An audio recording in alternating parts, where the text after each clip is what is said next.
നമസ്കാരം. Raf talk ഫുട്ബോളിലേക്ക് ഏവർക്കും സ്വാഗതം. ക്ലബ്ബ് വേൾഡ് കപ്പ് തുടങ്ങാൻ ഇനി വളരെ കുറഞ്ഞ ദിവസങ്ങൾ മാത്രം. ഈ മാസം 10-ാം തീയതി വരെ ക്ലബ്ബ് വേൾഡ് കപ്പിനായിട്ട് ഷോർട്ട് ടേം ട്രാൻസ്ഫറുകൾ നടത്താം.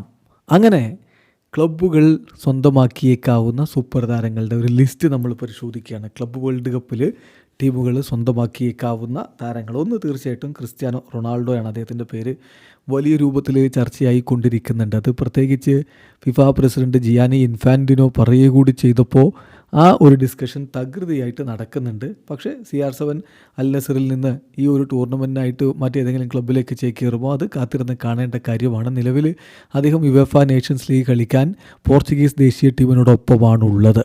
എന്തായാലും CR7 ഈ ഒരു ഗണത്തിൽപ്പെടുത്തുന്നു. അതോടൊപ്പം തന്നെ അലയാൻഡ്രോ ഗർനാച്ചോയുടെ കാര്യം നമുക്കറിയാമല്ലോ. 20-കാരനായിട്ടുള്ള അർജൻറ്റീൻ താരം മാഞ്ചസ്റ്റർ യുണൈറ്റഡിൽ ഇപ്പോൾ ഈ പോയ സീസണിൽ കോച്ചുമായിട്ട് അത്ര രസത്തിലല്ല സീസൺ അവസാനിപ്പിച്ചിരിക്കുന്നത്. അദ്ദേഹം ക്ലബ്ബ് വിടുമെന്ന കാര്യം ഉറപ്പാണ്. സോ ഏതെങ്കിലും ഒരു ക്ലബ്ബ് വേൾഡ് കപ്പ് ടീം അദ്ദേഹത്തെ സ്വന്തമാക്കാനുള്ള സാധ്യത ഇപ്പോഴും നിലനിൽക്കുന്നു എന്ന് മാധ്യമങ്ങൾ പറയുന്നു.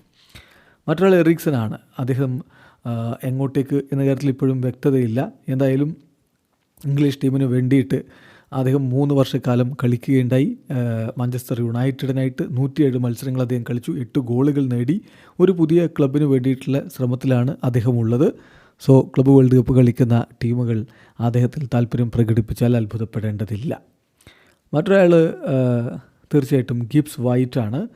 മറ്റൊരു പേര് അദ്ദേഹം എങ്ങോട്ടേക്ക് എന്ന കാര്യത്തിൽ ഇനിയും വ്യക്തതയില്ല. 25 വയസ്സ് മാത്രമുള്ള നോട്ടിംഗ്ഹാം ഫോറസ്റ്റ് പ്ലെയർ. അദ്ദേഹത്തിൽ താല്പര്യമുണ്ട് എന്ന് പെപ് ഗാർഡിയോള നേരത്തെ വ്യക്തമാക്കിയതാണ്. ഇനിയിപ്പോൾ സിറ്റിയിലേക്ക് എങ്ങാനും ചേക്കേറിക്കൊണ്ട് അദ്ദേഹം അവിടെ കളിക്കുമോ എന്നുള്ളത് കണ്ടറിയണം club world cup. Then Paul പോഗ്ബയുടെ കാര്യം നമുക്കറിയാമല്ലോ. അദ്ദേഹത്തിന് ഒരു ഡോപ്പിംഗ് ടെസ്റ്റിൽ അദ്ദേഹം ഫെയിലിയർ ആവുകയും അദ്ദേഹത്തിന് ബാൻ വരികയൊക്കെ ചെയ്തിരുന്നു. ആ ബാനൊക്കെ മാറി കഴിഞ്ഞ ഫെബ്രുവരി മുതൽ അദ്ദേഹത്തിന് കളിക്കാം, പ്രൊഫഷണൽ ഫുട്ബോൾ കളിക്കാം. ഇതുവരെ ക്ലബ്ബൊന്നും ആയിട്ടില്ല. ഈ ഒരു സമയത്ത് അദ്ദേഹത്തിൻ്റെ സ്കില്ലും മികവും ഒക്കെ എല്ലാവർക്കും അറിയാവുന്നതാണ്. എത്രത്തോളം ഇമ്പാക്റ്റ് ഉണ്ടാക്കാൻ പറ്റുമെന്ന് എല്ലാവർക്കും അറിയാവുന്നതാണ്. അപ്പോൾ സുവർണാവസരം മുതലെടുത്ത് ഏതെങ്കിലും ക്ലബ്ബ് വേൾഡ് കപ്പ് കളിക്കുന്ന ടീം അദ്ദേഹത്തെ സ്വന്തമാക്കിയാലും അത്ഭുതപ്പെടേണ്ടതില്ല. എന്തായാലും മാർക്കറ്റിൽ അവൈലബിൾ ആയിട്ടുള്ള ക്ലബ്ബ് വേൾഡ് കപ്പ് ടീമുകൾക്ക് താല്പര്യമുള്ള താരങ്ങളുടെ ലിസ്റ്റാണ് നമ്മൾ അവതരിപ്പിച്ചത്. വീഡിയോ അവസാനിക്കുന്ന ഫുട്ബോൾ ലോകത്തെ കൂടുതൽ വിശേഷങ്ങളുമായി റാഫ് ടോക്സ് വീഡിയോ എത്താം.